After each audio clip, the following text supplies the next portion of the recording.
নকুল সুস্থ হয়ে বাড়ি ফিরে এসে সবার সামনে মুখোশ খুলে দেয় নয়নতারার।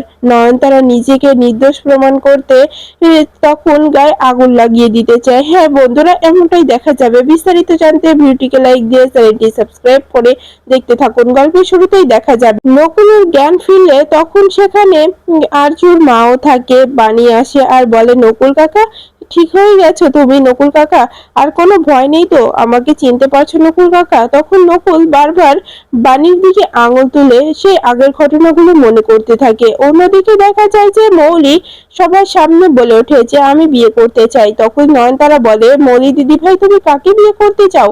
তখনই নকুল বলে, আমি বিয়ে করতে চাই, আমি একজনকে পছন্দ করি, আমি তাই তাকেই বিয়ে করব। এটুকু স্বাধীনতা আমার আছে দাদু, আমি আমার পছন্দ মতোই বিয়ে করব, তাহলে আমি এই বিয়েতে রাজি হতে পারি।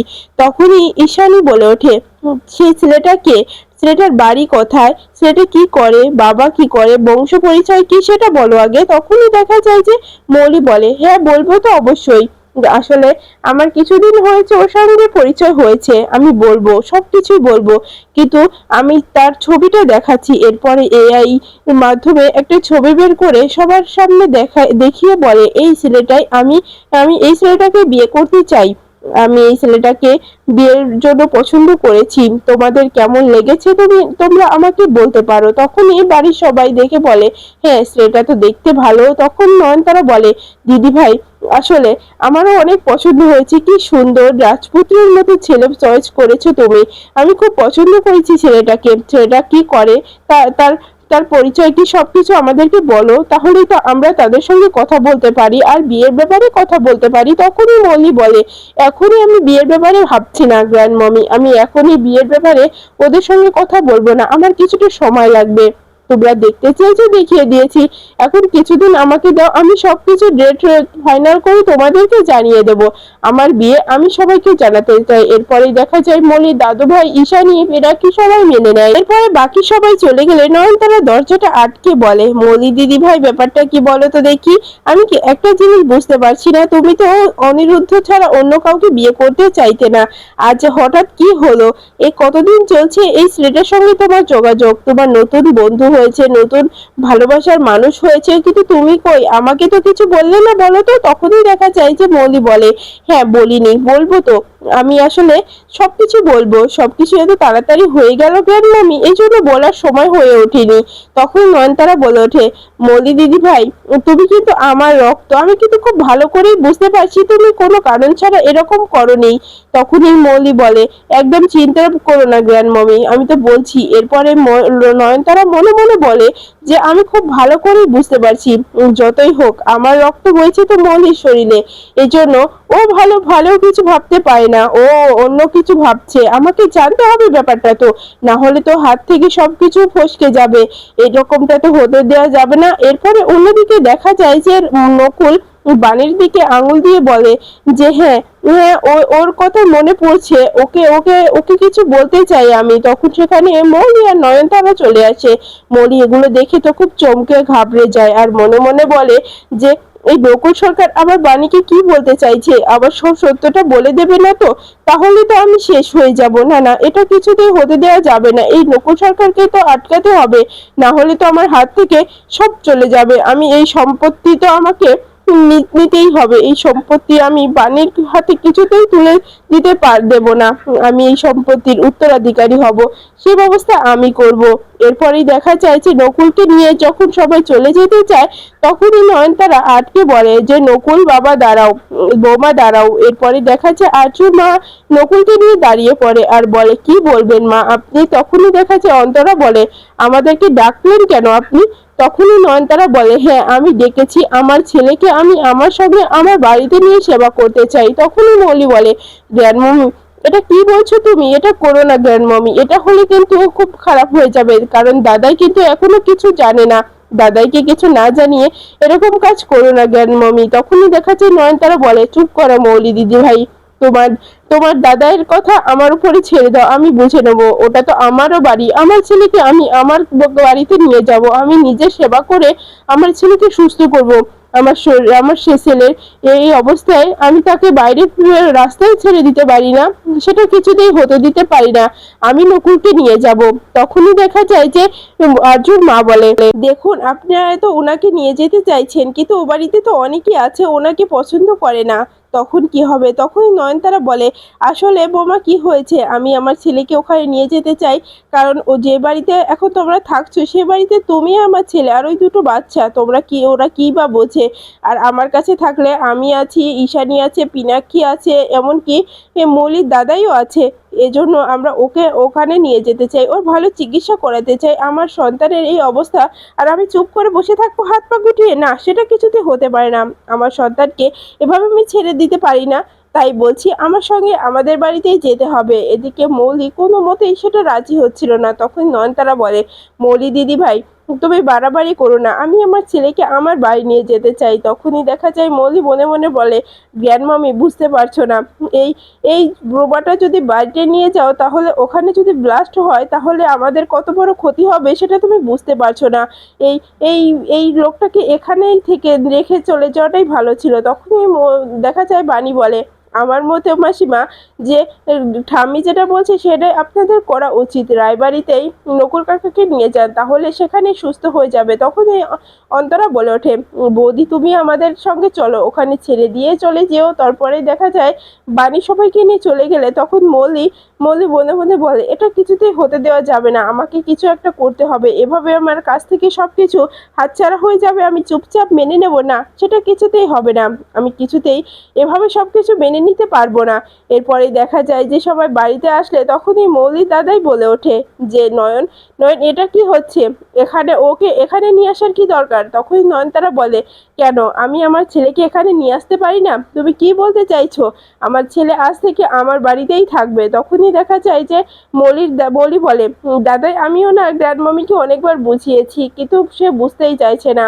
গ্র্যান্ডমামি, দাদাই এটা রাজি হচ্ছে না, তুমি বুঝতে পারছো না। তখনই নয়নতারা বলে, মৌলি একদম চুপ করে থাকো, আমার মুখের উপরে কথা বলো না, সেটা আমি কিছুতেই মেনে নেব না। তখনই আর্যর মা কান্নায় ভেঙে পড়ে এই সব কিছু দেখে, আর মৌলি সেটা দেখে বলে, আদিক্ষে তার ড্রামা কুইন ছেড়েছে এখানে, ঠিক বাণীর মতোই ড্রামা করতে পারে, আমি নাকি এদের সন্তান, আমি ভাবতেও পারছি না এদের সন্তান আমি কি করে হতে পারি, এরা এরা একেবারে অন্য রকম, ওদের সঙ্গে আমার কখনোই যাবে না, এই এই মহিলাটাকে তো কখনোই আমি মা বলে মানতে পারবো না, এই গরিব খ্যাত গাইয়া মহিলাটিকে আমি মা বলবো না, না কিছুতেই মা বলতে পারবো না। এরপরে দেখা যায় নয়নতারা সে মনে মনে বলে, আমাকে কিছু একটা করতে হবে, এমন ভাবে এই নাটকটা চড়াতে হবে যাতে করে ওই বুড়োটা আমার ছেলেকে এ বাড়িতে থাকতে দেয়, আমি আমার ছেলেকে এ বাড়িতে যে করে হোক রাখবো, আমি আমার ছেলেটাকে এ বাড়িতে রেখে সুস্থ করব। এরপরে দেখা যায় যে নয়নতারা গায়ে কেরোসিন ঢেলে নিয়ে এরপরেই দেখা যায় যে আগুন লাগিয়ে দিতে যায়, আর বলে,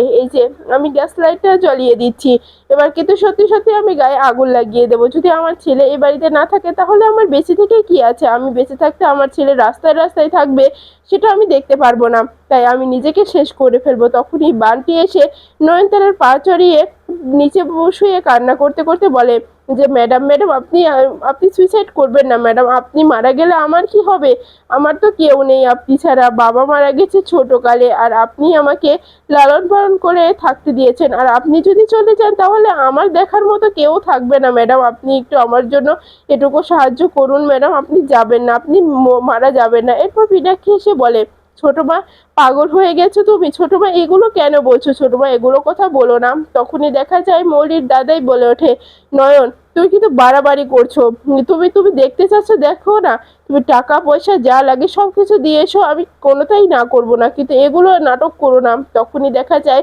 যে নয়নতারা আবারও কান্নায় ভেঙে পড়ে বলে, তাহলে আমার বেঁচে থেকে লাভ কি, যেখানে আমি আমার ছেলেকে এ বাড়িতে রাখতে পারবো না। একদিন তো বলেছিলে, তুমিই বলেছিলে যে এ বাড়ির ঈশানীর অধিকার আছে সব কিছুতে করার, তাহলে আমার কেন থাকবে না? ঈশানী যেভাবে এ বাড়ির বউ সেভাবে তো আমিও এ বাড়ির বউ, নয়নতারা রায়, তাহলে আমি কেন পারবো না? তাহলে আমার বেশি থেকে লাভ কি বলতে পারো, যে যেটা ঈশানী পারে সেটা আমি পারি না। ঈশানী বাণীকে এ বাড়িতে এনে রাখলো, তারপরে কি করলো, বাণী এবারই সর্বনাশ করে চলে গেল, বাণীর জন্য আমার নাতির এতটাও কষ্ট হলো, চোখে জল আসলো, আর আমি শুধু আমার ছেলেকে এ বাড়িতে থাকতে চাচ্ছি, সেটা তোমরা কেউই রাজি হচ্ছ না। তাহলে তাহলে আমার বেঁচে থাকার কোনো মানেই হয় না, কোনো অর্থই হয় না, তাহলে আমি বাঁচবো কেন?